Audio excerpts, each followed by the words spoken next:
The mission of the African Independence Workforce Program is to reverse the negative economic and social impact of the colonial economy and prison system, and to train members of our community to contribute to a prosperous future through development of our own independent economy. When the mission of the African Independence Workforce Program is carried out, we uplift the entire community. We will ensure the success of the mission by carrying out the four main components of the African Independence Workforce Program: job training, job placement, housing, and life services. We created the Gary Brooks Community Garden, the One Africa One Nation Farmers Market, and the Uhuru Bakery and Cafe to end food apartheid that is prevalent in North St. Louis. These programs bring fresh, nutritious foods as well as job opportunities into our community. Our state-of-the-art basketball court and program will improve leadership abilities, social skills, critical thinking, and self-confidence. Basketball creates lifelong memories that people will have forever, and this is something you cannot put a price on. These are all beautiful, high-quality, African self-determination programs that our community takes pride in, built from the ground up. We are repairing our community. Participants of the African Independence Workforce Program will not need to leave our communities to find meaningful employment. We can see our labor building our own communities that benefit our children and our neighbors' children. Donate today. Spread the word. Visit our websites for more information and follow us on social media to keep up with the progress of the Black Power Blueprint. Uhuru. Welcome to the final event of our Give STL Day campaign. Before we get started, I do want to let everybody know that we are right in the middle of a power hour. So for the next 26 minutes, if you are going to give and just haven't gotten around to it yet, I strongly encourage you to do that now. For each donation we get a piece of a $20,000 pie from Give STL Day. So Uhuru, so go ahead, go to givestlday.org/Black Power Blueprints and give now. My name is Brendan McCoy. I am here with my co-host Stephanie, and we are both members of the African People's Solidarity Committee and USM. We work under the leadership of the African People's Socialist Party, and I want to salute Chairman Omali Yeshitela, who's here in the room. Yes, right here in the room, which, by the way, we are in the beautiful fourplex housing, which is kind of a centerpiece of the African Independence Workforce Program that this fundraiser is for. And the architect of this incredible program is also sitting here with us tonight. So a huge salute to President Onezene Yeshitela. None of this would be possible without her leadership. And I also want to salute our other special guest with us here tonight, Chairwoman of the African People's Solidarity Committee, Penny Hess.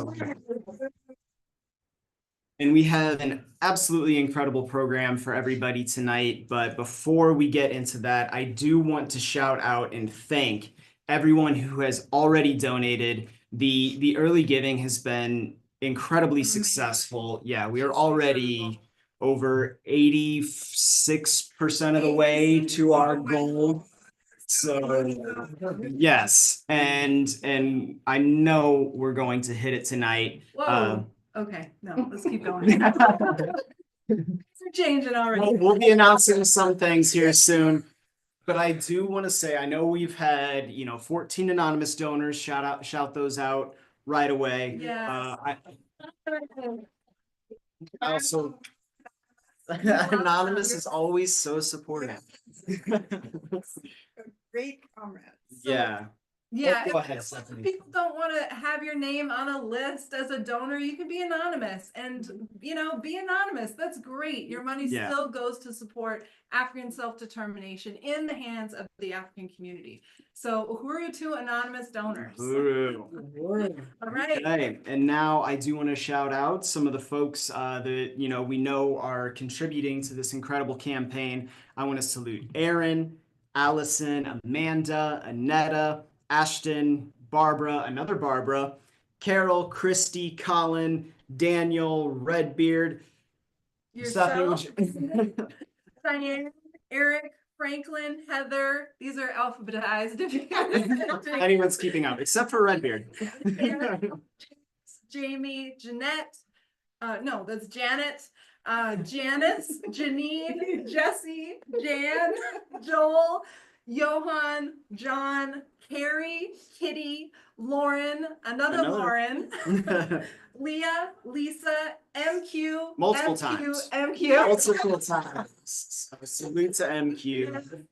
And Mark, Mary, Michael, Mohammed, Mwita, Nina, O'Malley, and Ona, Uhuru. Patricia, Paul, Peg, Rebecca, Raya, Robert, Rosemary, Ruby, Stephanie, Susan, Virginia, and Wendy. All donated. 63 amazing donors led up to this event tonight. Yes, Wow. absolutely. And I know some people gave multiple times, and I also want to shout out because a lot of these folks, maybe they hadn't heard of the African People's Education and Defense Fund before, but they were friends with somebody or had somebody on social media who's a part, like a supporter who really wants to put this out there. And we had a lot of people do that by creating a peer-to-peer fundraiser and just, put it out to the world, wanted to share and show everybody, this incredible organization and let people know that this exists. It's right here in St. Louis. So I want to shout out, I did one of these as well. But I want to salute Ruby, Indigo, Jan, Aubrey, Johan, Stephanie, Uhuru, Janine, Opa, and Diane, who all did peer-to-peer fundraisers, reached out to their circle of friends and family, and really spread the word about this incredible organization. Salute to everybody. And so I do believe we have a sneak peek to let everyone know really what this is going towards. The Buy Black Power building. Are we ready? Yes. Okay, that is great to hear. So sneak peek. Building. First time look. The $10,000 is going to support the Buy Black Power building that's going to house all the Buy Black Power products that are an economic development institution of APEDF supporting the African Independence Workforce Program, along with all the programs of the Black Power Blueprint. So this building, is going to mean a lot, and we're going to talk more about that. But this is going to be the first sneak peek. You guys are going to get the first look, and we're just making sure it's going to happen. And you'll see just how close this building is. Yes. This campaign can get us there. Yes. If we surpass this goal, which I know we're going to do tonight, we'll have what we need. So I want to encourage everybody before we cut over, go to givestlday.org/Black Power Blueprint and Barbara. $25. So Barbara. So there are so many more that have come in. These are all new. So Kat, $10. Gemini, 25. Uhuru. President Onazine, 15. Another 15. It's 19. Wow. Yep. Wendy, Maureen. Yeah, stay together pretty close so you can stay in the picture. I can see one. Is that our remote? Okay. Hallie, and so over to Hallie and Sayali and Hallie. All right. And yes. Can't see, I can't see it. Yeah, but we had. Oh, yes. Yes. Okay, so welcome to the Future by Black Power storefront right here at 4619 National Bridge. My name is Hallie Murray. I have the honor of being the chair of Uhuru Planet Reparations Apparel, which is a institution owned by the African People's Socialist Party that will be one of the many featured businesses here. And this is Sayali. You want to introduce yourself? Well, I'm Sayali Moyenda, and I'm gonna be having my products here. Yeah. What kind of work do you make? Well, I do a lot of crochet items, very unique, special items, from hats to bags to purses to blankets. You name it, I try to make it. Like the one you're wearing? Yeah, Cute. Okay, here, yeah. nice. Yeah, so we have the honor of showing everyone this exciting new project that your donations and reparations and contributions tonight will go to sustaining this project that is working hand in hand with the African Independence Workforce Program to train people coming out of prison to be business owners and artisans and t-shirt producers. You know, we have almost 40 designs in Uhuru Planet. We need all those made. So this is the storefront right now. It's right next to the African National Women's Organization headquarters, which is literally the house next door. And the idea is that, so this was, you know, a little apartment unit. It's like a couple bedrooms, but the idea is to knock down all these walls. So it's one big open, like beautiful storefront, and that all the different businesses, which includes all of the Uhuru movement institutions that sell products such as Decolonize Body Butter, that's Anwo's institution, Uhuru Planet, Burning Spirit newspaper, and all the books for sale and posters and art, Uzi custom apparel, which I'm actually wearing right now, this bleach dyed tank, as well as other just African Black owned businesses and artisans having a little booth here to represent themselves, to make resources for yourself and towards the movement that the Buy Black Power campaign, and, you know, encompasses so many institutions. So, you know, it's kind of, it's a work in progress right now. You know, you see the drywall's really open.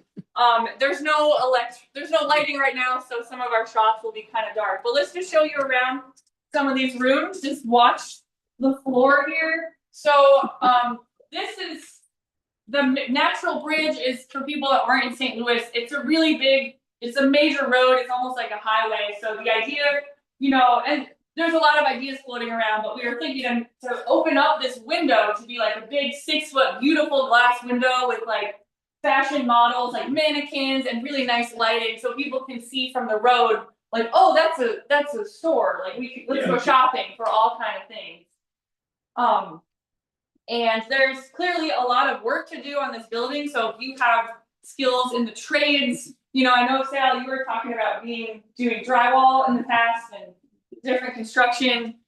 If you have skills in the trades, we definitely need your help to get this building where it needs to be. Yeah. I think another idea was to have the ceiling be like open concept, kind of like at the Uhuru House here in St. Louis. So I think this would be like the register desk, different products behind it. It could also be a space for events. I mean, there's so many things it can be. Let's keep on walking here. Just watch your step for those online. Just a lot of drywall dust. Here's another room that, you know, we will be knocking out this wall. So it'll just be a big, beautiful hall. These are hardwood floors. Eventually, they just obviously need a lot of cleaning. So we could even do like fashion runway shows or modeling, different type of events here. It's really dynamic. And a key part of this building will be the basement, which unfortunately we can't show you right now because there's no lighting. It's just a dark hole, but it will be the hub of the African Independence Workforce Program for the production side. So picture things like sewing machines, crochet supplies, you know, for your knitting. What else? Like a screen print station, as well as, oh, I totally forgot, Enzo and the furniture line, of course. that we'll be seeing tonight. We'll have a sneak peek, lots of sneak peeks on the whole program. So downstairs will be a whole creative hub for people to be painting the furniture, printing t-shirts, making the artwork and other products for sale. And then it comes up here to the retail section, the storefront. Let's keep going. You want to show the remaining rooms here? I mean, they're all, you know, works in progress, but this will be the bathroom, changing station. Right. So your donations tonight are really critical to get this building off the ground and going.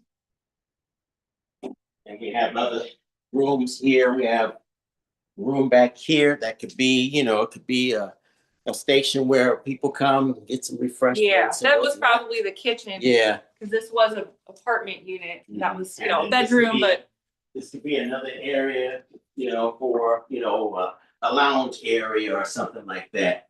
You know, there's so much potential Yeah. here in this building, you know, but, you know, your donations are definitely key for, you know, really making this place open up and really be a nice economic hub here in the north side. yes.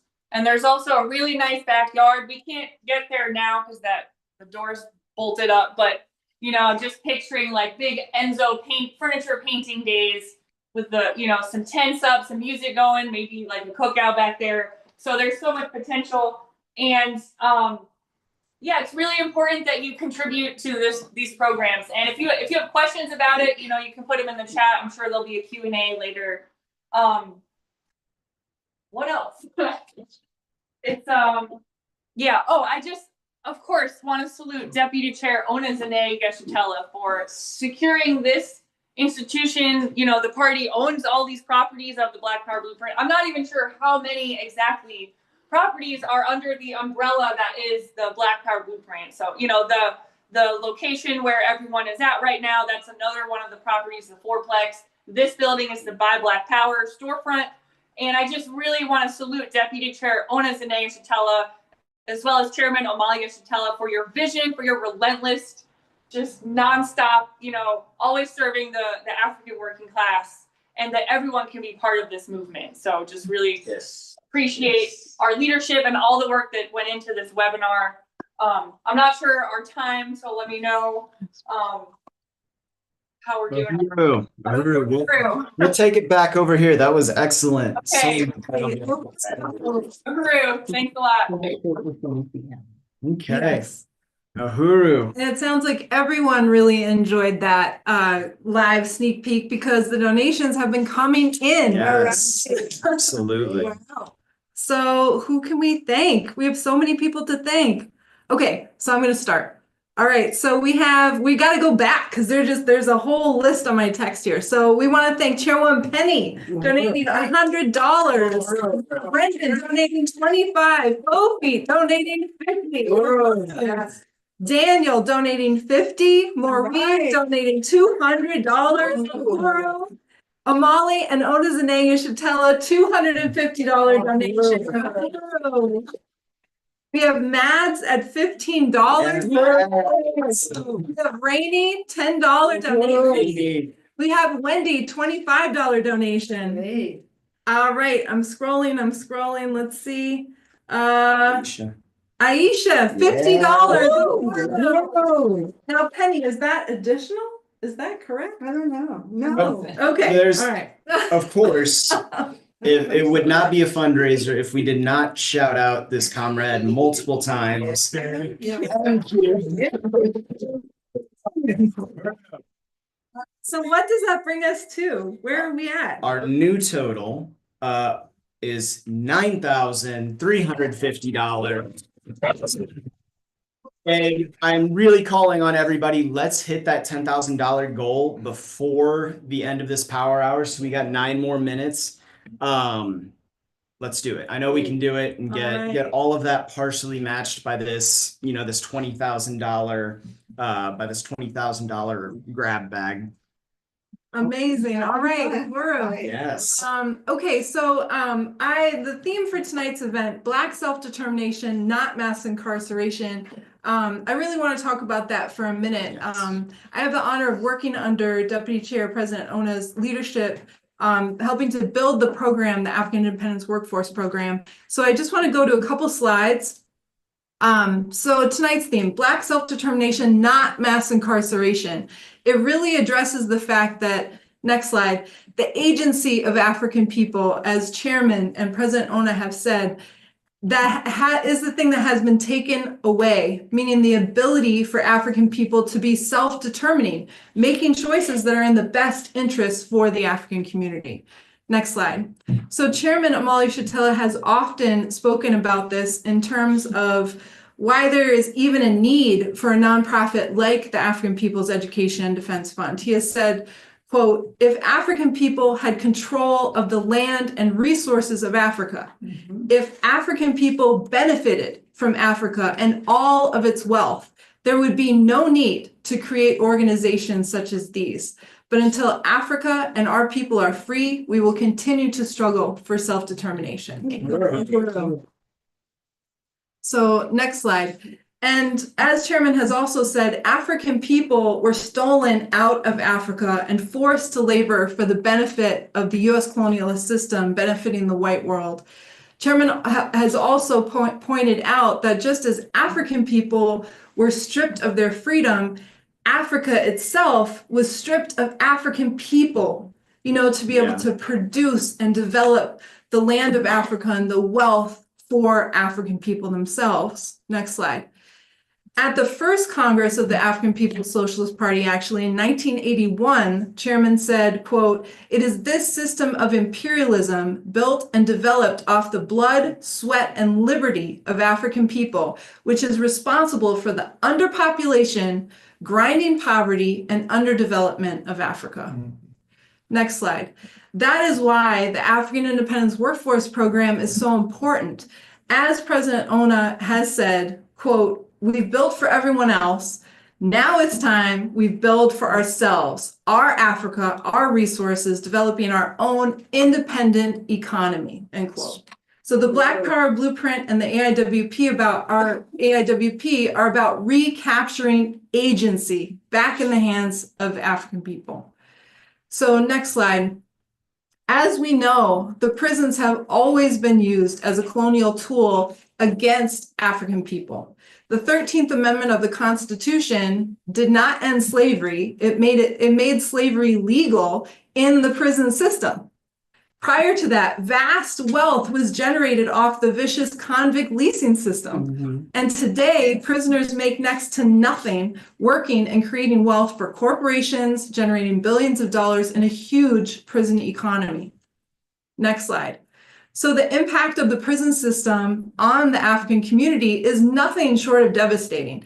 African people, who represent just 13% of the national population, represent at least 40% of the prison population. And this isn't old news, this isn't new news, this is a constant state since prisons, were invented. This has been the constant state of its use against the African community.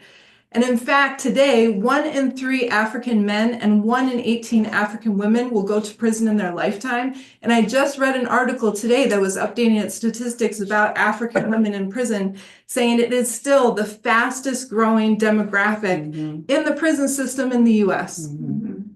Next slide. So in this recent period, the fastest growing prison population is African women, as I just said. In the late 1990s, actually, the incarceration rate of African women in the US increased by 858%. Today, an African woman is 8 times more likely than a white woman to be imprisoned. And in fact, African women who are in prison are mostly in prison for nonviolent drug and property-related offenses, or so-called crimes of survival. So the mission, next slide, the mission of the African Independence Workforce Program is to reverse this negative economic impact of the colonial economy and prison system. The AIWP is training members of the African community to contribute to a prosperous future through development of the independent, liberated economy. Next slide.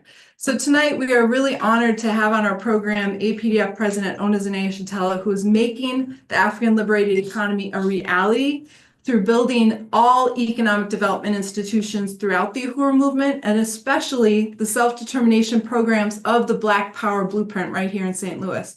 So the idea of, quote, training members of the African community to contribute to this prosperous future through the development of a liberated economy, it's not just an idea, it's not just words. This is a reality on the ground here in St. Louis.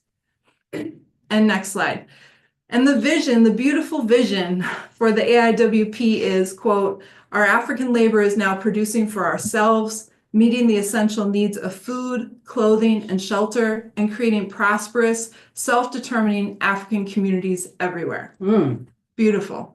And next slide. So today we are calling on everyone, as you have been doing, donate to givestlday.org/Black Power Blueprint to support agency back in the hands of the African community. African self-determination, not mass incarceration. So I just want to stop there and just check in.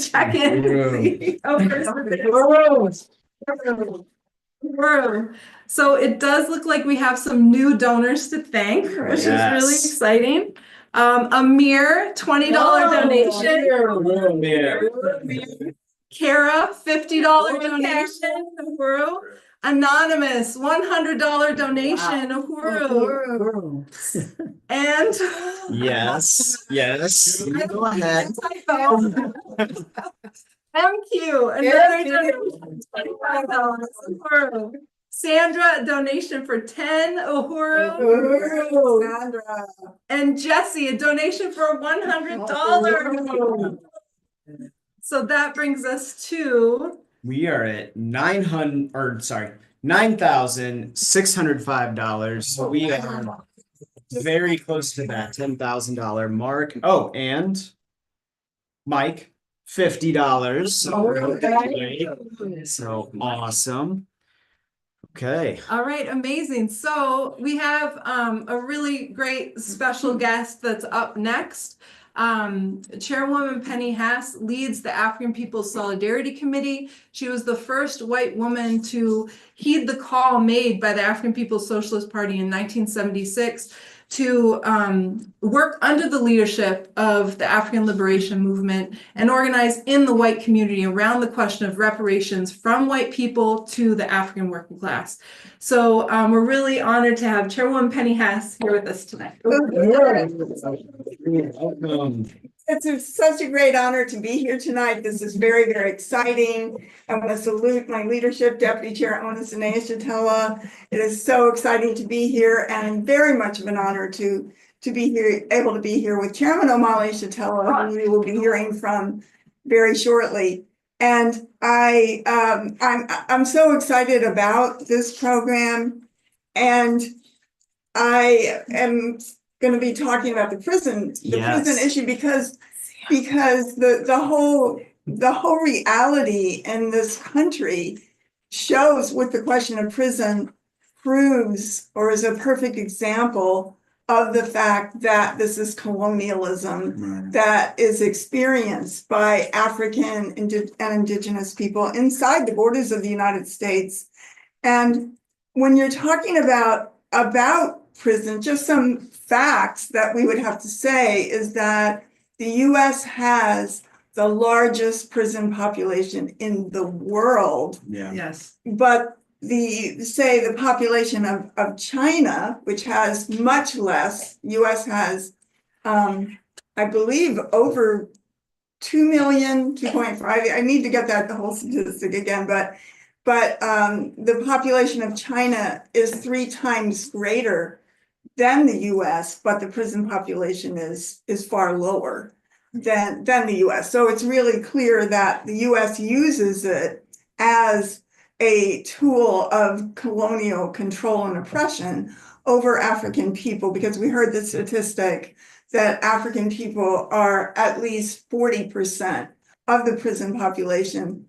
And when you add African, Mexican, and indigenous people, you're talking about 75% of the prison population inside the United States. One thing that I'm just reading a statistic or an understanding that that African people are not counted as unemployed. So it makes the economy look much bigger because the prison, stolen prison labor and the prison, and African people being in prison, not able to work in an economy that benefits themselves in any way whatsoever. This is, so this hides nearly the fact that nearly the 2 million people are hidden from the unemployment numbers in the US, if that makes sense. So, so it's hidden, so it makes the US economy look a lot better than it is.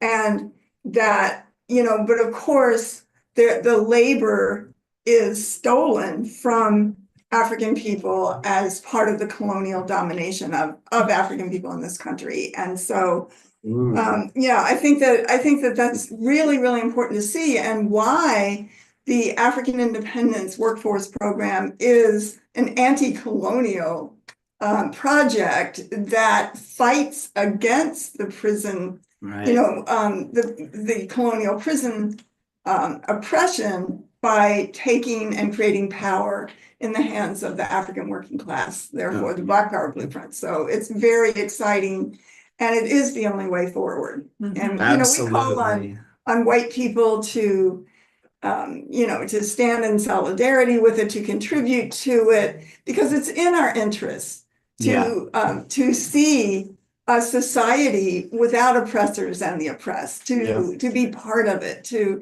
not be, somebody that benefits from this colonial prison system, which makes its money off the suffering of African and Indigenous and Mexican people here and around the world. So we want to be part of the future. Yes. So we can contribute to the Black Power blueprint. Uhuru, and yes, as Chairman has said, one of my favorite quotes, oppressor and oppressed, there's no dignity on either side of that relationship.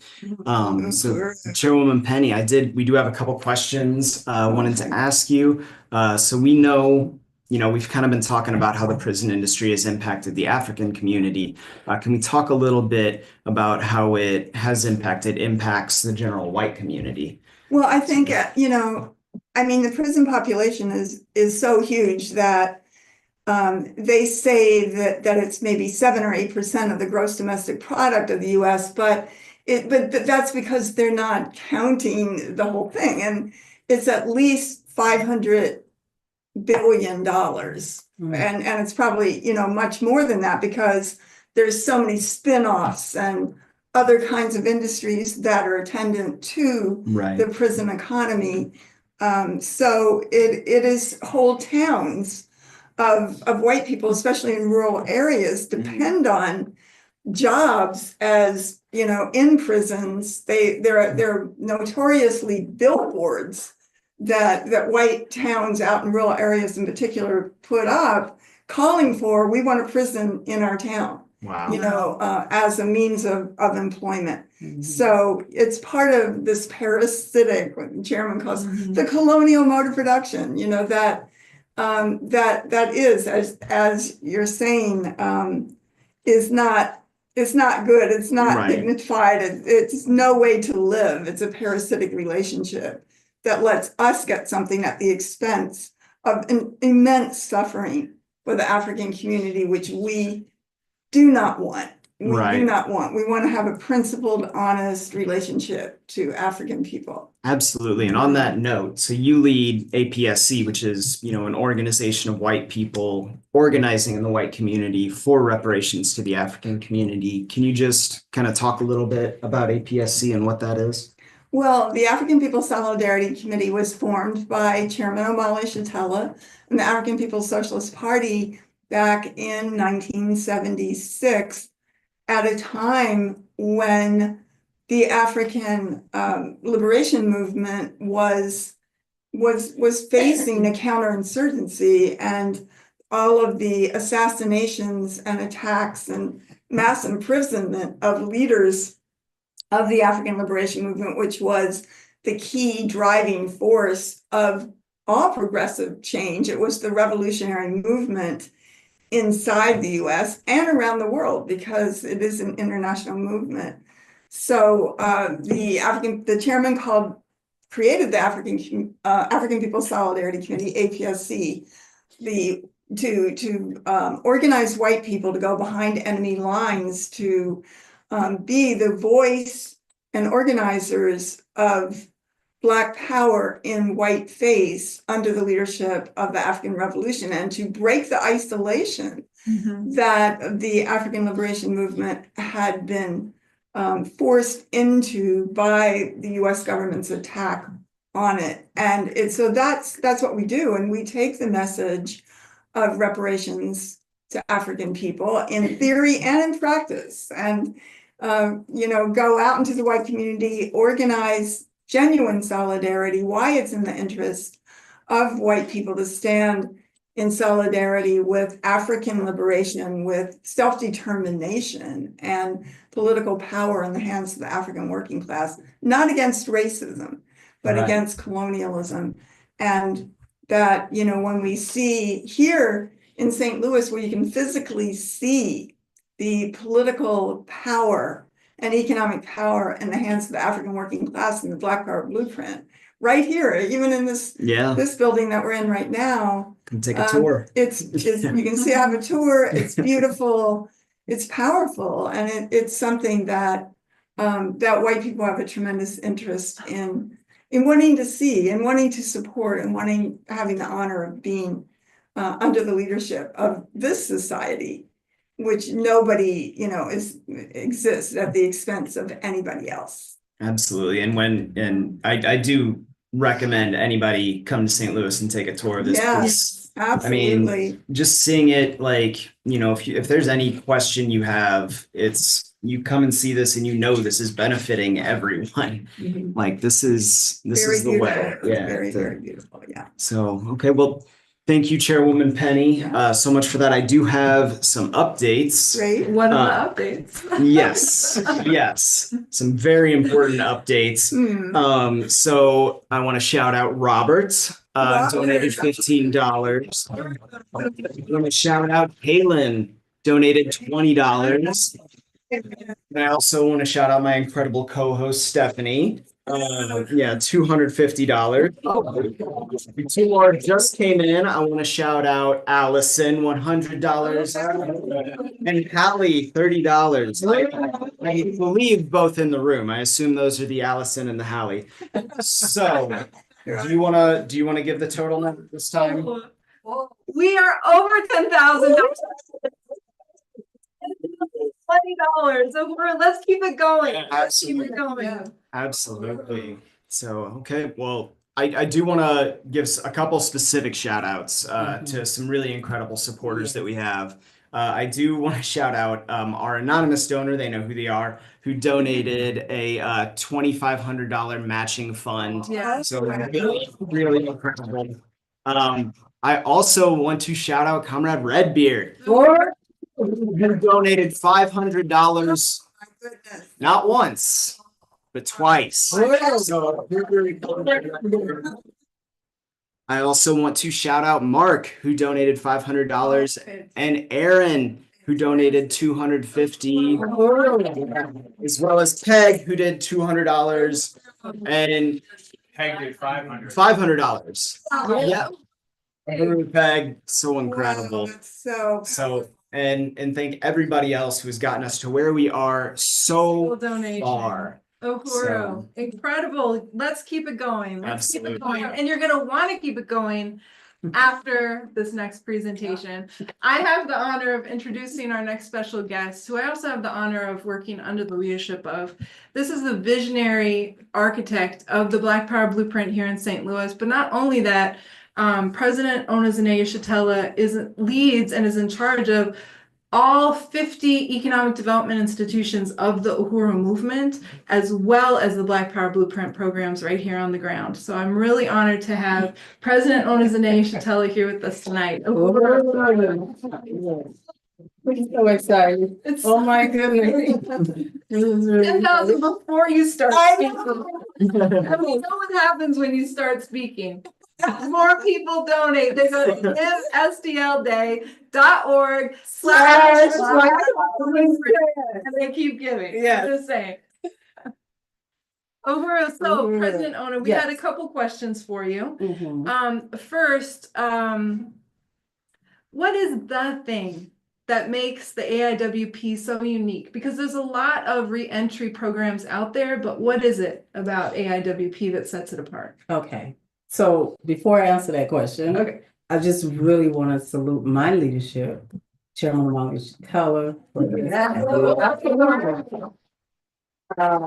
has been in the fight for 60+ years and has dedicated his life to overturning the social system so Africa and African people can be free in this lifetime. So I really wanted to salute the chairman and just say also that the chairman makes my job so easy because he's already told me what to do, you know.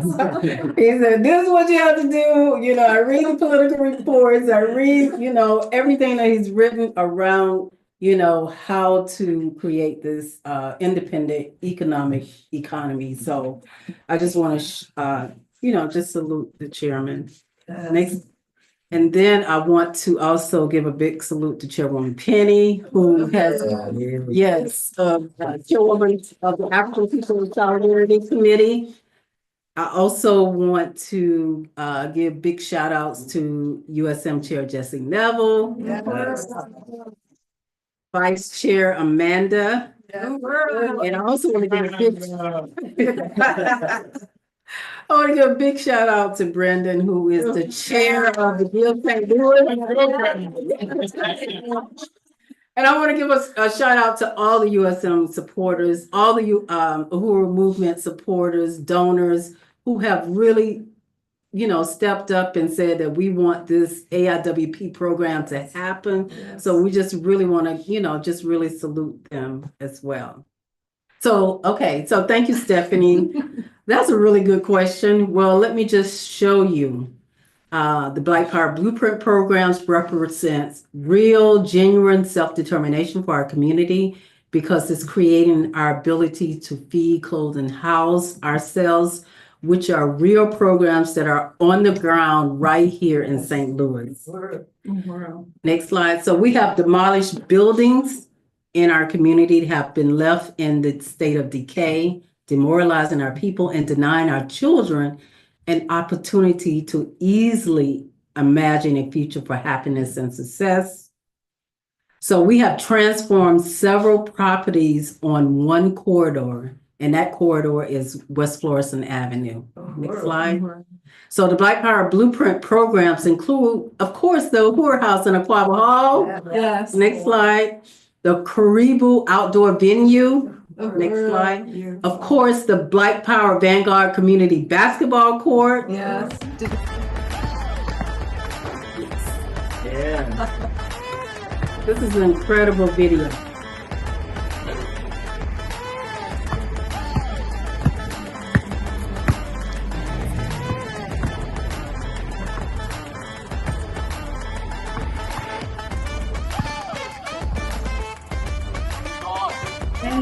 Yes.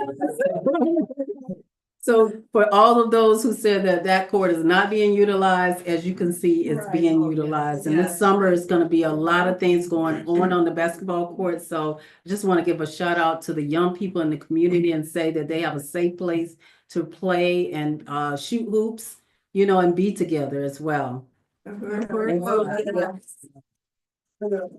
So the Black Power Blueprint has created 2 beautiful community murals, one in the Gary Brooks Community Garden and also at the basketball court. Next slide.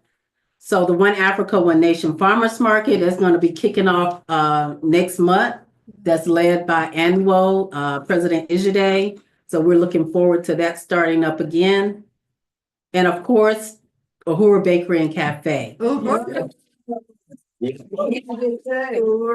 Next slide. So we have just had a huge victory after 10 months of struggle, and it will be open this year. Yeah. Ahura Bakery Cafe right on West Florissant Corridor. Next slide.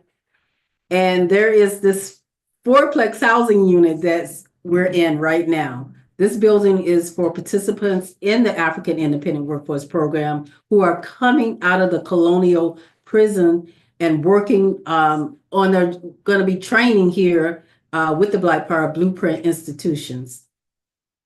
So APDF and AIWP is unique because it's part of the strategy to put power back in the hands of the whole African community and make it possible for AIWP participants to contribute to their labor, to positive future. At the same time, we're helping them to build their future. Uhuru, thank you so much. Yes. Uhuru. There was another amazing donation that came in while you were speaking. Like we always know is going to happen. Liz donated $100. All right. And Liz is Indigo's mom. Oh, wow. So Uhuru, and Liz wrote, quote, in honor of Aaron Burr, my middle school guidance counselor. Uhuru. Those are mine. Wow. And another donation came in from Anonymous, $100. Uhuru, Anonymous. Fantastic. So Deputy Chair, I would just want to come back, and we saw Hallie and Allie and Sayali were over at the building when we kicked off the event, showing it's 75% done, showing that status. But what is your vision for this building? What is it going to mean for AIWP and for the whole community to have this retail space really finished, open to the public? Wow. Okay. So APDF purchased the building right next door to ANWO, the African National Women's Headquarters. So we're really, really excited about that. Just really keeping, the Uhuru movement on these major thoroughfares to really build. So it's on Natural Bridge, which is, goes from one end of St. Louis to the opposite end.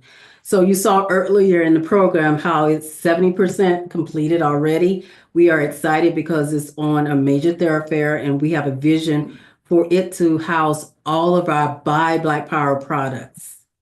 So all our Black Power products would include Uzi, which is a thread of freedom, which I know that Hallie did not talk about, but we're ready to put revolution back on the agenda again, and we're going to be having everything revolutionary in this institution. We will buy from each other and sell to everyone. We will not just buy Black. We will be buying Black Power. And we want this store to be all African. So you'll see everything African, everything red, black, and green, all by Black Power, and so many beautiful other things that you're going to be seeing throughout. It will be an economic anchor in the community, encouraging other businesses to grow there as well. This will be a beautiful addition to our community, a place that is welcoming where people can gather. This would include, like I said, Uzi products, Enzo products, Uhuru Planet products, Vanguard 7 lipstick is coming back, African flags, red stars, berets, Burning Spear publications, which include the Burning Spear newspaper, Decolonize products, and so much more. We want to show everyone what we're talking about. So even though this isn't at the Black Power building yet, here is a sample of what we'll be looking at. And also we're going to have Comrade Ciali come up a little bit later to show you some things in real time. Nice. Next slide. So we will also house training space. So AIWP participants can train on how to create products like Uzi furniture, also Enzo and Uhuru clothing. We will have training like crochet therapy, for example. So coming out of prison, these skills and interests can develop them, and we can incorporate entrepreneur training so people can learn how to build their own businesses. They can get real retail and customer service training. So we're calling on people to donate to get us across the finish line, which we have already made, but we have a new you know, we should up the total right now. Yeah. You know, right now we're at what? We are at 10,220. Let's get to 12,000. Let's get to 12,000. You can do it. Uhuru. Wow, thank you so much. Beautiful. And just like the Uhuru Furniture stores, for everyone who's watching or in the room that remembers Uhuru Furniture, it was this anchor, like what you're talking about, in the community and really helped build up the neighborhoods they were in. So Deputy Chair, just you know, one final question for you. I know that you have been fighting for AIWP to be a reality since 2015, at least. It's been a long time.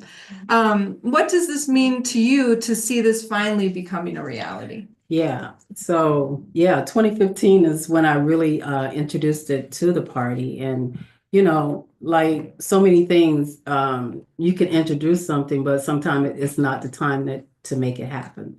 So like so many African families, my family was seriously impacted by the colonial prison system. My brothers have been and still are connected to the prison system to this day. So I took on the role of mother to all my brothers at a very, very young age because of my mother could not come to grips with, you know, them being locked up for so many years of their lives. So I was the one person who wrote letters weekly. I was the one person who drove up and down the coast of Florida constantly to visit them, some in the worst prisons in the state of Florida. I was constantly violated by the guards due to mandated searches before I was able to enter the facilities to visit. I was the only one in my family to send money regularly, so they were able to get snacks and, you know, condiments, you know, in prison. I was the only one in my family to accept phone calls, as I had my own phone when I was growing up because I started work at the age of 15. So they could call me freely at no cost. And I just really wanted to be there because I wanted them not to be isolated and show them that somebody really cared. When they would get out of prison, the system did not prepare them for what was waiting for them. So within 3 to 6 months, you know, sometime less, you know, up until a year, they would violate probation and return to prison, and they would commit an offense that sent them back to prison. This is why the AIWP program is so important. We have design and workforce development training programs for the future. So within that, they can become chefs, bakers, line cooks, production managers, professional furniture movers, stagers, truck drivers, store managers, artists and graphics, logistic outreach, social media and marketing coordinators, project managers, farmers, gardeners, you name it, we can do it because all of these things are housed within the Uhuru movement. And we've been in existence in the Uhuru movement since 1972, and APDF has been in existence since 1994. So we have all these skills to be able to train people in these various areas so they can, you know, come back, you know, like this beautiful place we're in right now, have a place to live and also get training in various fields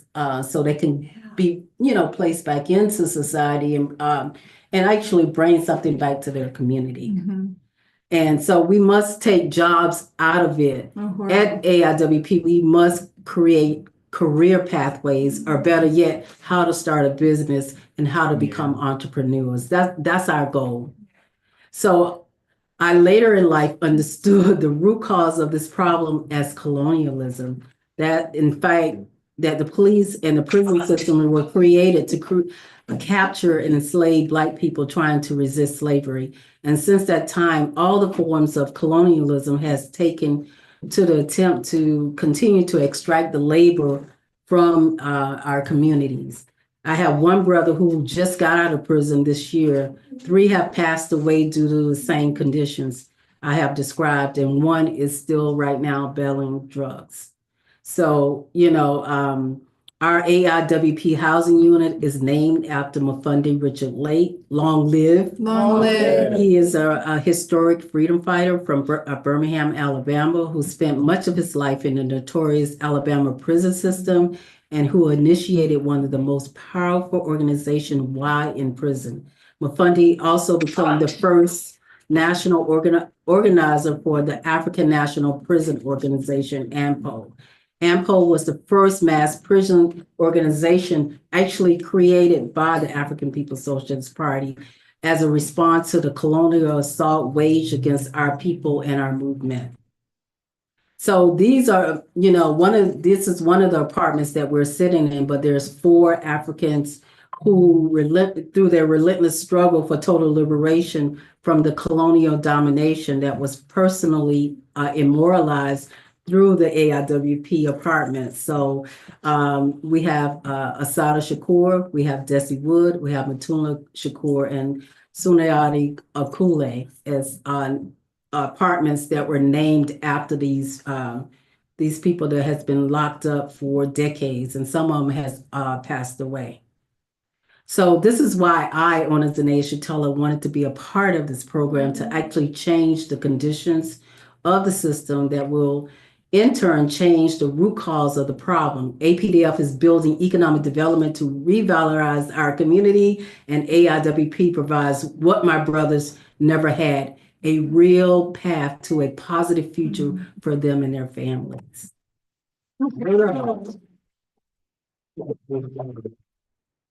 For her, Deputy Chair, and that is so powerful. And I know that you had mentioned you wanted to show people a sneak peek of the Buy Black Power products. Do you want to do that at this point? Well, yeah, we're gonna have CLE come up and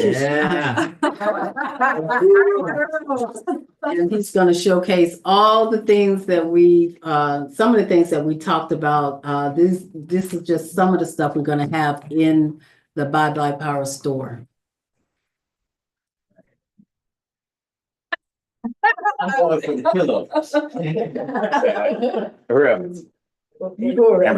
Cameras. Right here, CLE. Okay. Oh, boy. That's okay. Go ahead. All right. We have these beautiful pillows here in Some more up top. And then we have pillows up here. That was designed by Enzo. Yes, Enzo products here. We have down here, we have all of our decolonized products, black soap, that was popular. And we have all the Rebel oil and we have the, I really like this, the African Black Castile body wash and shampoo. And this is made from, wholesome ingredients, healthy ingredients, won't mess your skin up or anything like that. And I sold quite a few of these back in the day. We have our butters, we have blackberry, hair and body balm. This is really nice, and for people that have like fragile hair, it's perfect for their hair. It won't break their hair or anything. So beautiful products here. We have more beautiful products down here, and we have berets. Yeah. Here the berets, Black and green. very black and green. African mask. Yes, right. We have the African mask here. Let's take that right there. Beautiful African mask. That can be, excellent for decoration or an African party. Yes, yes. We have our pictures here. We have Marcus Garvey. We have Huey Newton.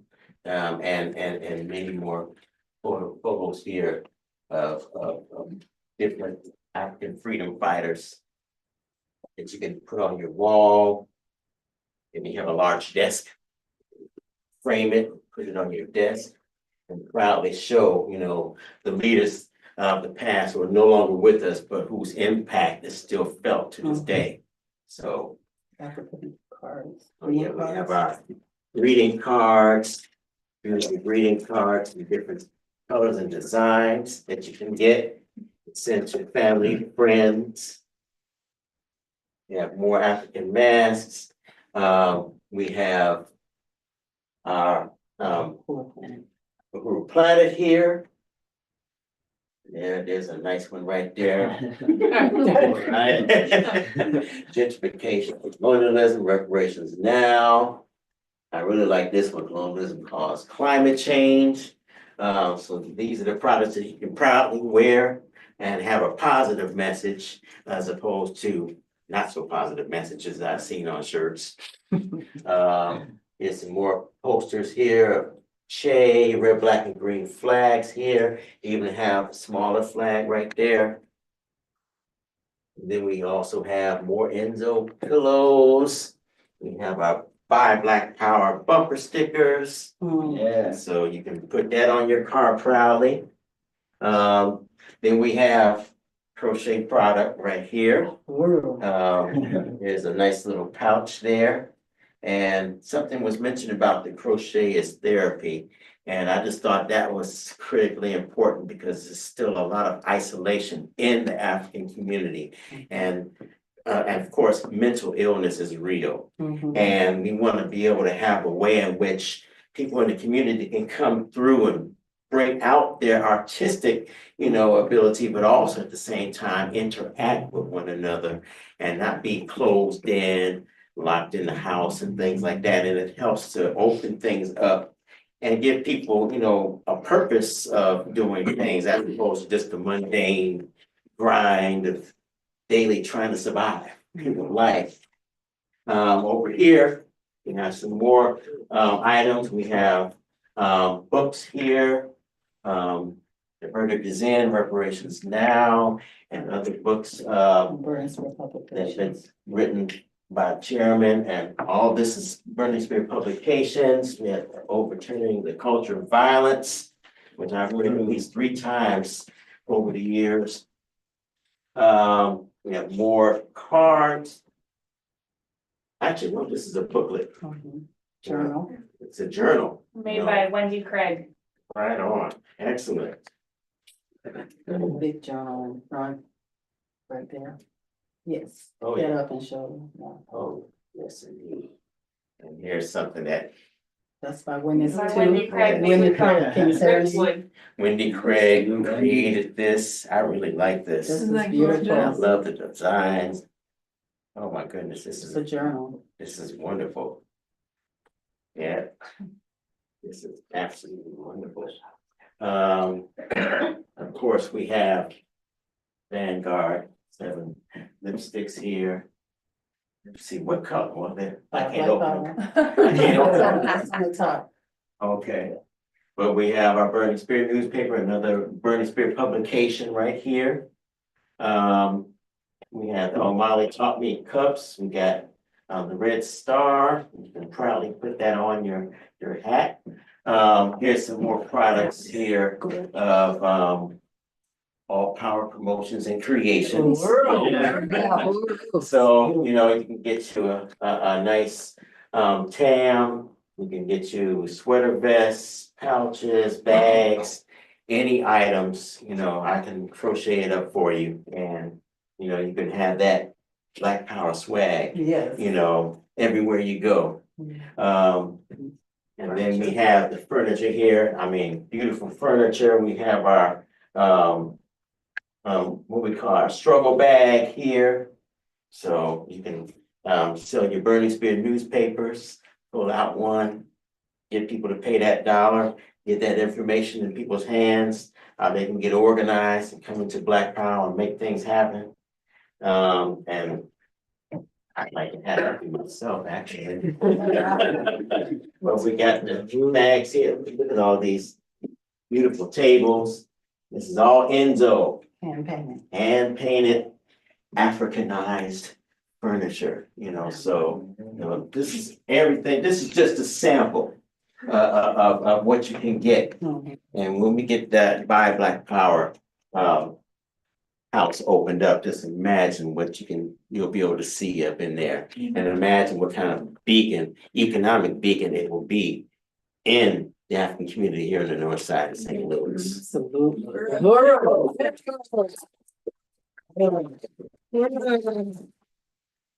Yes, just to say too that the Mufindi Lake is a sponsored of the prison program, and it ships at least 900 Burning Spirit to prisoners for free. And that's through the agitation and propaganda of the party. As you know, the Spear is a great resource to promote the AIWP because we can speak directly to the forces who may actually participate in this program. So we're really, really, really excited about partnering with the Burning Spear newspaper and seeing ways that we can actually penetrate more into the prison system. Oh, girl, thank you so much. So, next on our program, we actually want to let people know, like, your donations, we appreciate everyone that has donated, every single person that has donated, and there are some little give back thank yous that we want to make sure people know about when you donate. We still want to keep going to givestlday.org/Black Power Blueprint and help us get to that new goal of $12,000. So I want to welcome up the chair of the Uhuru Solidarity Movement, who's going to do this next section with Comrade Brendan. Yes, Chair come Jesse on up. Uhuru. Chair Jesse. Should I get? Yeah. Very Uhuru. Welcome to the program. Uhuru. Been an amazing program. Uhuru, President Onizane Shatella, Chairwoman Penny Hess, Comrade Brendan, Stephanie, Sayali, Chairman, everyone. It's great to be here. Okay, and we're going to talk about these incredible give backs.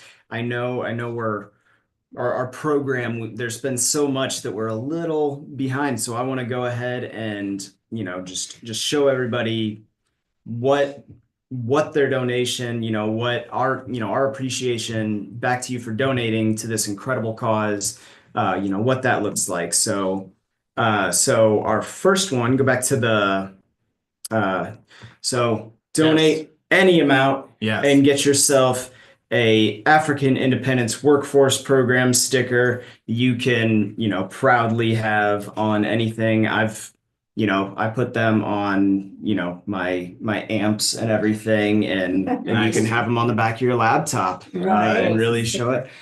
So, yes. Next. First, I just want to salute this incredible program, and I just want to unite with the new goal. Let's get to $12,000. We can make this happen.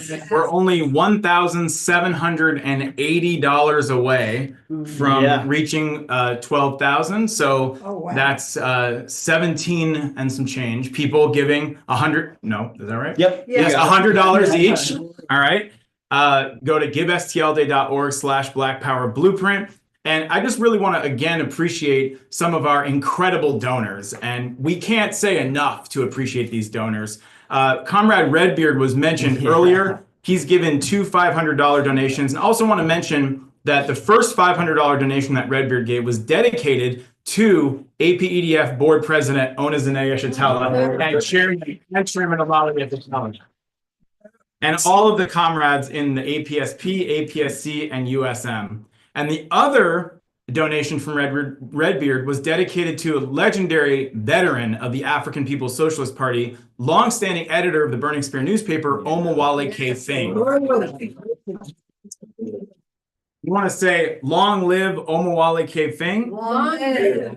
And I also wanted to mention that I thought it was really meaningful and powerful that Redbeard did that because Omowale K. Fing worked with Mafundi Lake. Yes. We are in this building dedicated to Mafundi Lake, and actually behind us is the article from the Burning Spear newspaper that Omowale K. Fing wrote to memorialize Mafundi Lake. Right. Yes, salute. Yes, and moving forward with the givebacks, Brendan. Yes, if you haven't donated, get yourself a sticker, or better yet, get yourself this incredible keychain. So an African Independence Workforce Program keychain and a Buy Black Power button for anybody contributing $250 to $499. So Uhuru. Next slide. And thank you to APEDF who put in $25. All right, and yes, those keychains look amazing, and the Buy Black Power button. And the AIWP logo is so beautiful. It's such a beautiful piece of African revolutionary art that it lends itself so well to so many things, including that awesome keychain. So salute to everybody that gave or is planning to give between $250 and $499. And on the next level, Sayali just showed you some samples of this, but everyone, yep, everybody who contributes between $500 and $2,499 will receive the everything mentioned so far, plus the Enzo greeting card pack. Yeah. And I am trying to do this while keeping up with these texts that are coming in. But I want to shout out Jamie Simpson and Sarah Edwards, who are doing $25. And moving ahead. Okay, next. So you got a little sneak peek of some of this. So anyone donating $2,500 to $4,999 gets an incredible crochet pouch created by All Power Promotions and Creations. Proudly wear out and yeah, really for whatever, all purpose. So, awesome. And this next one is really special. And we know there's somebody out there who can go ahead and give $5,000 or more to the Give STL Day for the Black Power Blueprint. And when you do that, this is a brand new give back that we put together for this particular event. You will receive an actually carved wooden shape of Africa with the beautiful logo of the African Independence Workforce Program painted onto it. And this will be a piece of art for your home, for your office. It's going to be absolutely stunning. So be the first person to get this give back by going to givestlday.org/Black Power Blueprint. Givestlday.org/Black Power Blueprint. And anywhere from $5,000 to $9,999. And if I can just say the next one real quick, Brendan. You go ahead. I'll let you. All right. This is the most special. Here it is. Give back that we have for you all today. Every person who contributes $10,000 or more. We said our new goal is 12,000, but we do not need to stop there. We can keep this going. Let's double the success of Give STL Day for the Black Power Blueprint this year. Every person who contributes $10,000 or more, you will be brought on your very own private tour of the Black Power Blueprint here in St. Louis. Yes. And not only that, you will be able to have a special dinner with Chairman Omalia Shatella and President Ona Dene. And that is absolutely worth it. That is priceless. So we want to thank everybody who's contributed so far. I know people are continuing to go to givestlday.org/Black Power Blueprint. And just want to salute all of you. Thank you, thank you, thank you to every person who has supported the African Independence Workforce Program that is changing the world. Uhuru. Uhuru. Thank you for joining me for that, Chair Jesse. And I would like to welcome back up my co-host Stephanie to introduce our next incredible guest. Wow. Uhuru, well, that's really exciting. Lovely, lovely give backs. Really appreciate, like we said, really appreciate all of the amazing donors that have come through tonight.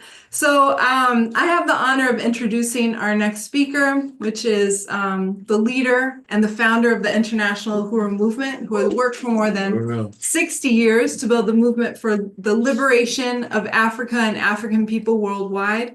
The leader who is responsible for making reparations a household word.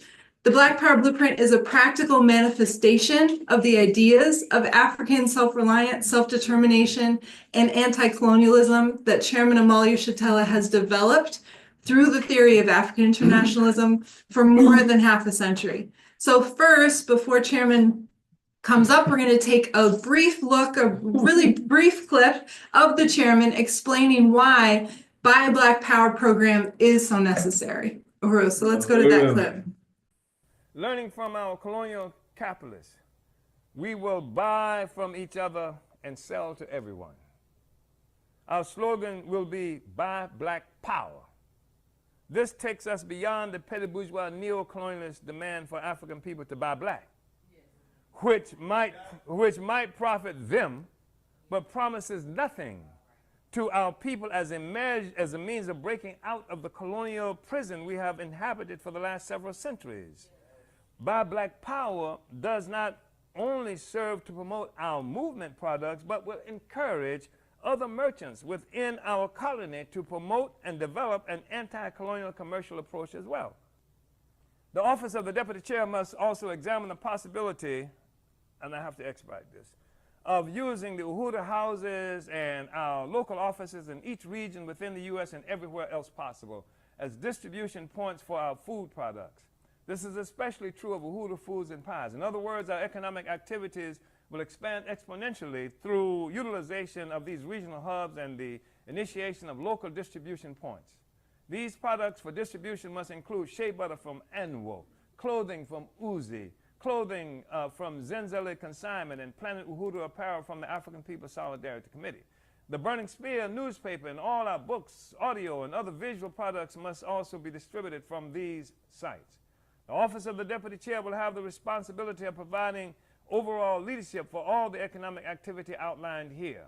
It must develop its own system of training and support for all the economic work and provide strategic direction leading to the creation of an independent, anti-colonial, international socialist economy of liberated Africa and African people. We want to create independent economic activity that is not simply inspired by an aspiration of individual wealth, but that recognizes itself as a part of the struggle for self-determination. The Office of the Deputy Chair can begin training programs for Africans to initiate and participate in successful economic ventures as part of the overall anti-colonial economic work. Our Buy Black Power programs will help to inspire our community from its deepest, most oppressed and exploited sectors to political consciousness of self-reliance. This, along with all our community and neighborhood gardens, will begin the process of generalized self-initiated economic development on the terms of the people instead of the predatory colonial merchants, bankers, and their political minions.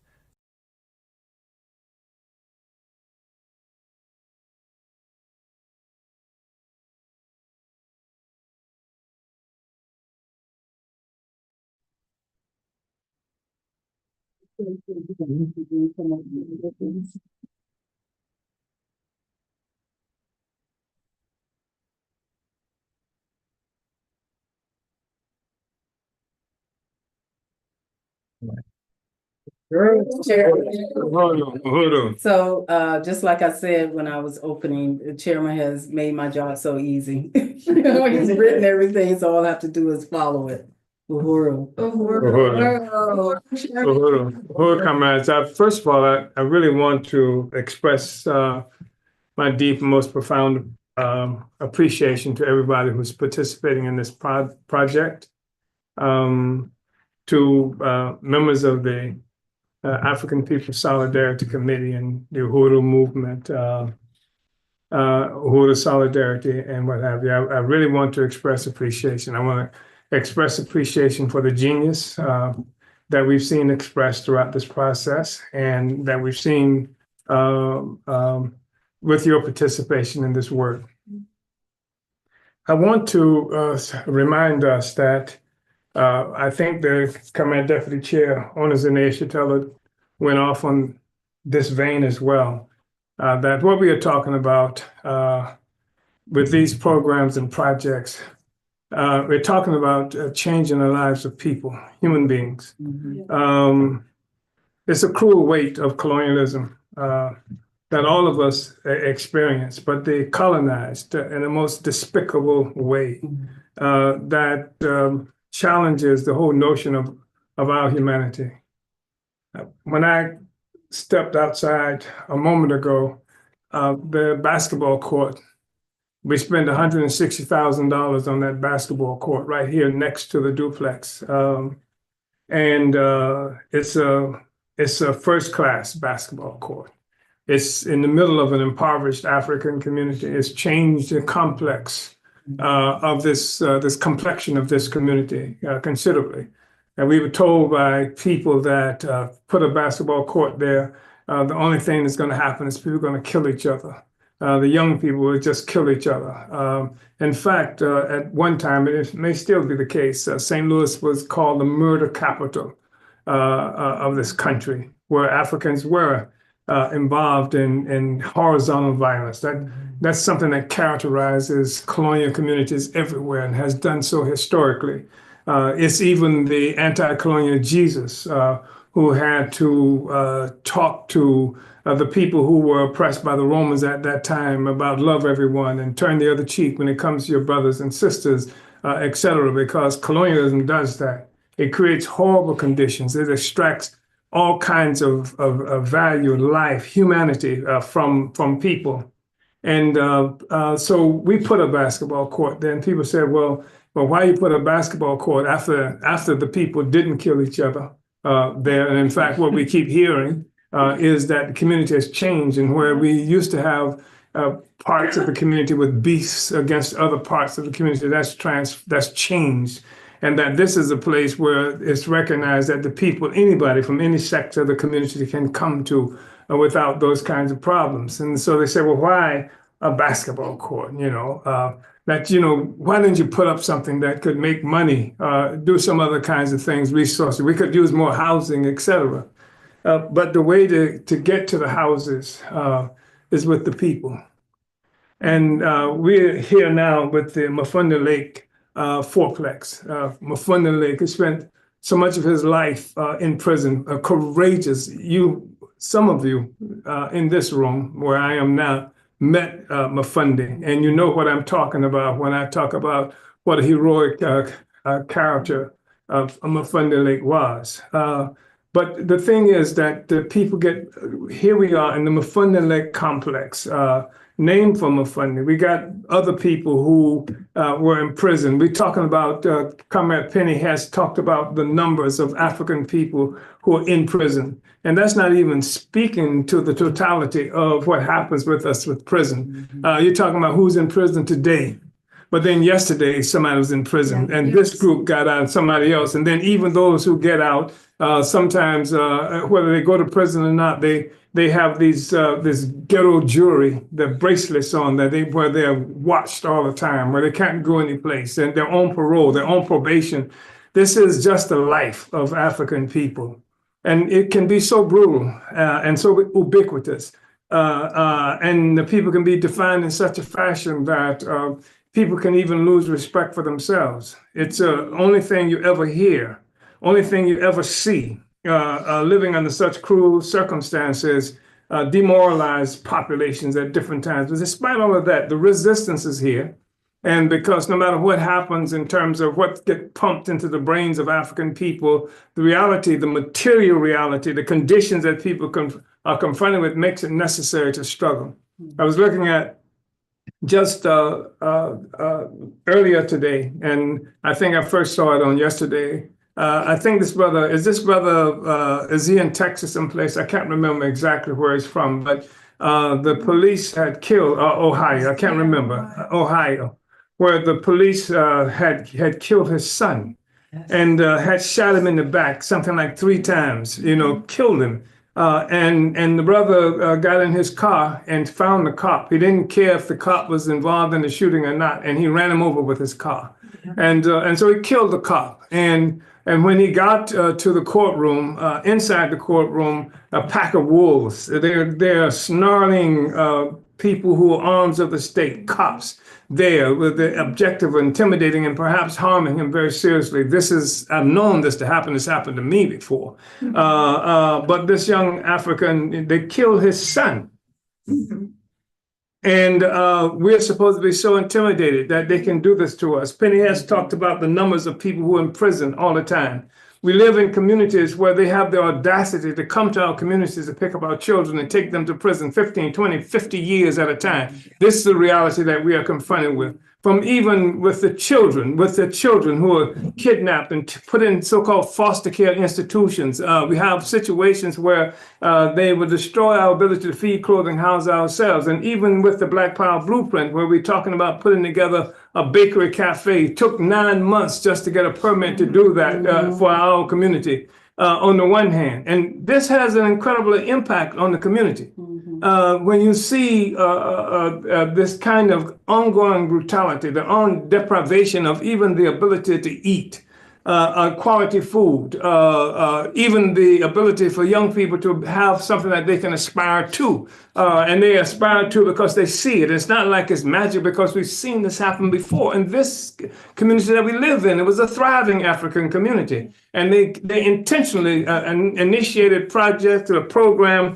to destroy the economy of this community and to drive, they call it benign neglect, but there was nothing benign about it. And they destroyed the capacity of the people to have the ability to feel good about themselves. They did things like destroyed the black schools. They just closed them all down, destroyed them in the African community. And they destroyed, and this is an important thing, because this is something that colonialism always does. When you saw the independence in Algeria in 1972, was it 72, 73, something to this effect, when Algeria became independent, the 90% of the population was illiterate. When Congo became independent, there were less than 20 university graduates from Congo any place in the world. And part of this is designed to make it impossible for people to have the skills to be able to run a government. How are you going to be independent? Therefore, you have to rely on the colonizer. You have to rely on them to take care of everything. And so this is the reality that we're confronted with all the time. And I cannot speak to the effect on the morale of the people. And I want to say that the African People's Socialist Party that I lead internationally has assumed the responsibility of leading the people to liberation. But in order for that to happen, we also have to lead the people to a confrontation with their own dignity, their own humanity, to recognize their own, and help the people reach their own full stature as African people who brought civilization to the planet Earth and yet have been reduced to the kinds of conditions we live in. We live in a country, I was looking at something just today, and where the British in particular, all the laws that impact us around the world were initiated under England mostly. I mean, France had its own laws, but it was the British who really perfected this stuff, and who also talked about what we call liberal imperialism, liberal capitalism, if you will. It was the British who actually was the vanguard in this, and they actually were able to talk about rule of law. People living under rule of law, and the rule of law was colonial law. And they talked about democracy and freedom. I'm talking about the great philosophers. What's his name? Mill. What's Mill's name? Come on, tell me. John Stuart Mill and others who talked about, and they came up with these notions of what liberty and freedom was all about. And it was all about them. And then they talked about, when questioned, how in the hell can you be talking about these things? And the treatment that you impose on people who you've colonized, you've killed, you keep living under the worst kinds of conditions. How can you justify talking about democracy and all these things and do that at the same time? And this is where you see the real emergence of this whole concept of the white man's burden. And the white man's burden, and said, we can do this because the barbarians have not come up to the standards of civilizations. Black people, brown people, other peoples around the world, they have to achieve the standards of civilization before this democracy can apply to them. In the meantime, we can use all kinds of undemocratic processes to bring them up to the standards and of the rest of us. That's today. That's today we see that happening to us. The treatment and articulation of rights for our children and no rights for our children, Black people in general. That's today. That's what we are confronted with. That's the law that we say that we have to obey with such fidelity and whatever. That's the law. That's the source. Jesus didn't bring it. It wasn't brought by some religious force. It was the colonizer who made the law. Colonizers make the law. They tell us what is legal, and it is legal, and what is illegal. That's why when people say, well, this was illegal that they did. No, it wasn't illegal. It was legal that they did it. Slavery was legal. Colonialism was legal. It was legal. In fact, they had principles that said that if people, they make these laws about property, and this is the fundamental thing, this property stuff, and if people, there's a presumption because of how we've grown up and how we've been taught of something so precious about property. But property was a new invention. It was something that was created by colonialism. Property.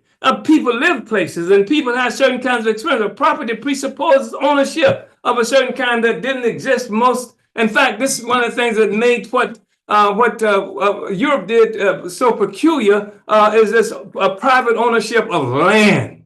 And so when you look at borders around the world, and they put borders every damn where all around the world, they've gone, they put borders and they kill people for crossing those borders, etc. Those are property lines that we're looking at. And those are the things that we're being victimized by on a regular basis. So even somebody who's stolen, you stole my land, you draw a border there, and if I cross that border, I've broken the law. And you can do anything that you want to do to me. This is the kind of reality that has been imposed on us. And that's why this is so important. Because especially when you look at the volume, the amount of Black people who are in prison all the time.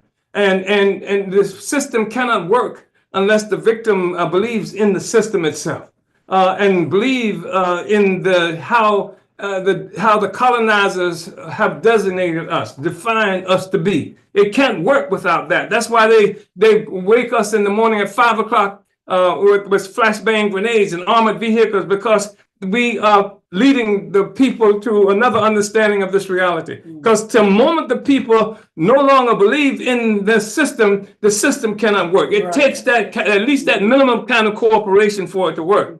And the problem is the material reality of African people keep us in a constant, permanent state of rebellion, especially young people who may not have even had any political education at all, but they're constantly rebelling. That's why we look at how old was Tyrone Lewis when they killed him? 18, 17. How old was Mike Brown when they killed him? 17, years old. You see all these young Africans who are being killed, and it's also a form of birth control. The prison function as a form of birth control. Comrade Penny has made the point. They paint these glowing pictures of the economy at different times in this country, but they can't talk about the real unemployment in this country, because the people who they put in prison are not counted as unemployed, because they're not even counted as a part of the workforce. So you got 1 million people in prison, 2 million people in prison any given time. You got a false report in terms of what the state of the economy really is. And so this is the reality that we're confronted with. And so our responsibility in the African People's Socialist Party, my responsibility is to be able to be what the people can see we can be. To be what the people can see we can be. That's my responsibility, to go against the whole sense of morality that's imposed on us, all the notions that they have talked about what's right and what's wrong, etc. Criticize everything, because none of it is legitimate as far as the colonized are concerned.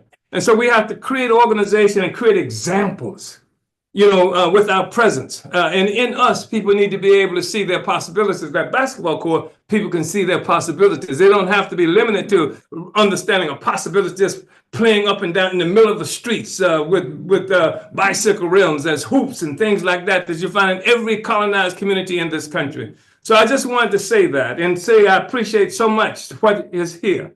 And I appreciate so much those who have made contributions, because it's a fundamental kind of unity that we're talking about. Because our objective is to deconstruct the colonial project, is to tear the colonial project down, is to make it possible for people to live as human beings. When I say live as human beings, I'm talking about without existing in some kind of exile from the rest of humanity.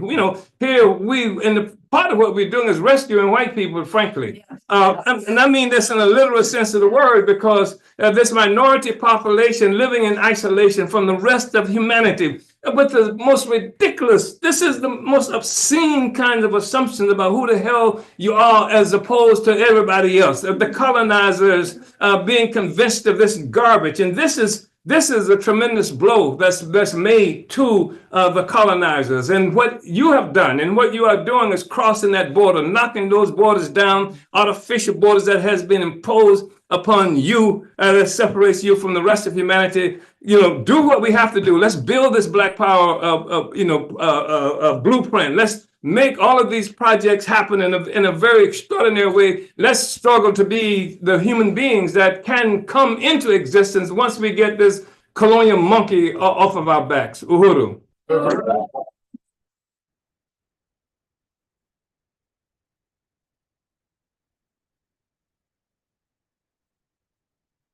Well, we have some really incredible updates that I think reflect what everyone is feeling, having listened to and watched that amazing presentation. So I just really want to thank the following donors. Janice donated $150. Paula pledged $100 donation. Paula. Ashwin donated $15. Johan donated $50. And President Ona, do you want to make some very, very special announcements that we found out about? Let me make a special announcement first. Yeah. Yeah. You know, I just mentioned in passing the significance of the party. You heard Ona Zanea say some things about her own upbringing and stuff like that. She's born in the same city and raised the same city I was born in and raised in. And I know where she was born, and I know the circumstances in which she lived. And for whatever reasons, there are some of us who crawl through the muck and garbage that's imposed on us. You have no idea the kind of situation that Ona Zanea came out of to become who she is. But if you see who she is now, and she had to climb through all of that garbage, it says something about the potential for the rest of the people. But this is not imposed on them. I don't know what it is that gave her the special qualities, or the particular qualities, I should say. I don't even know if they're special. I don't even know if they're special. I think what's special is the oppression that's put on the majority of the Black population so that they cannot reach the heights and the capacity that Ona Zanea represents to us. And this is what we are supposed to do. This is what I'm talking about. When young African women experience Ona Zanea, they see themselves what they are capable of doing. Young African people, but they see, and I'm speaking specifically about women who in so many ways have been vanguards inside our communities for the longest period of time. So historically, the most understated, underrepresented, underrecognized sector of the human population is African women. And I say this without hesitation. I mean, because African women have always fought, have never not been a time where African women haven't been on the front line. So I wanted to say that, I look and I see 4 feet. I see Kamada Kinge and other people who the brilliance inside the African movement and what it took just for that kind of expression to materialize, to represent itself in the world. And that's not to undermine or to understate the significance of Hallie and the incredible stuff that I watch her doing all the time. And I'm trying to buy her stuff too. I'm trying to get it for nothing. I can point to people in this room. I mean, right here where we are, just magnificent human beings. I mean, this is the part of the process of achieving our own humanity that's given to us by what is happening now with Black Power Blueprint, with this fourplex that we're talking about and everything else we're doing. And comment, Deputy Chair, I interrupted you, but I think you're bad.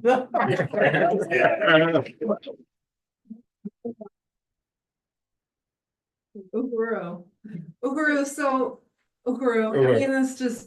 I just really want to salute that whole presentation, and especially that last salute and presentation that you just made, Chairman.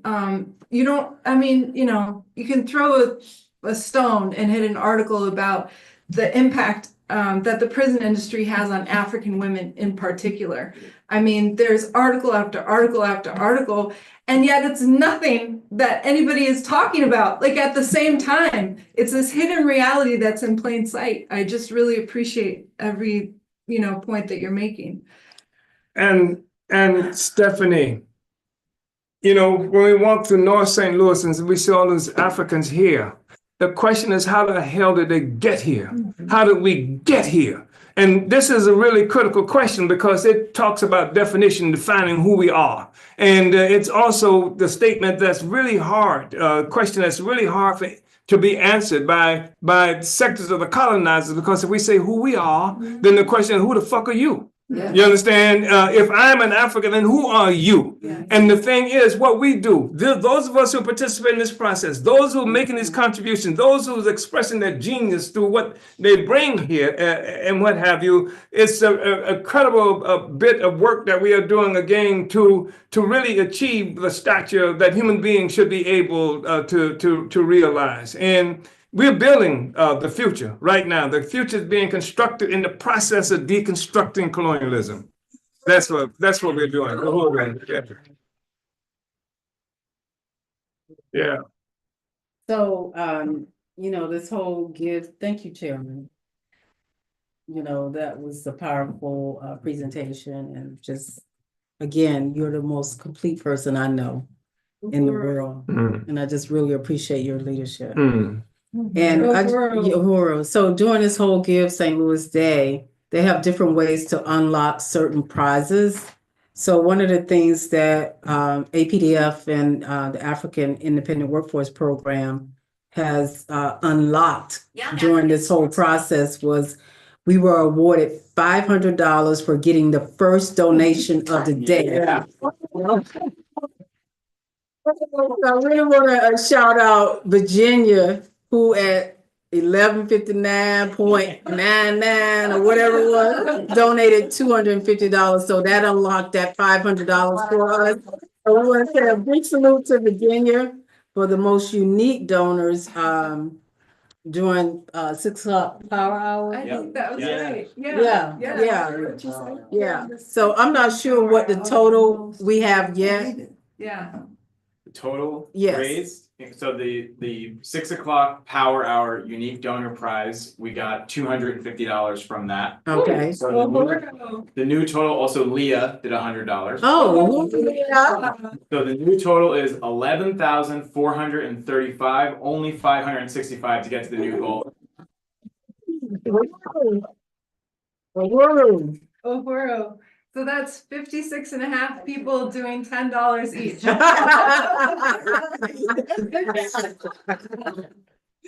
Well, I want to call on 56 and a half people to donate $10 each. I'll do 10. I'll do 10. I'll do 10. Awesome. Right here. 1, 2, 3, 4, 5. Go to the site and donate. 9. All right, we have 9 in the room. So we need whatever 56 and a half minus 9 is.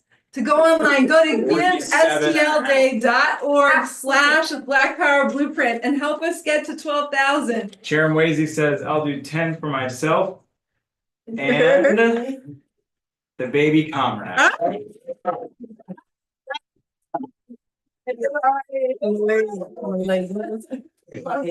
right, amazing. Uhuru. Well, I don't know where to take it from here. I just really want to salute all of the special guests, Chairman Amalia Shatella, Uhuru, Vision Chairwoman Penny Hat, every single person that helped make this event possible. Brendan. And Brendan, the coordinator of the whole event. Still donate till 10 a.m. tomorrow, and there's another power hour at 9 o'clock tonight. Okay, did people, I don't know, did people hear that? No. So you might have to. So you can still donate till 10 a.m. tomorrow, and there's another power hour at 9 o'clock tonight. at 9 p.m. Central 45 Time, minutes. 9 to 10 p.m. Central Time.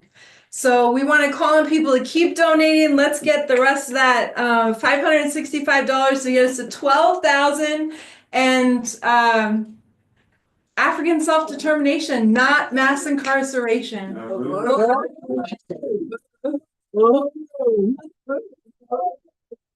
Be a final. And where do they go to donate? Yeah, say it again. GiveSTLday.org/Black Power Blueprint.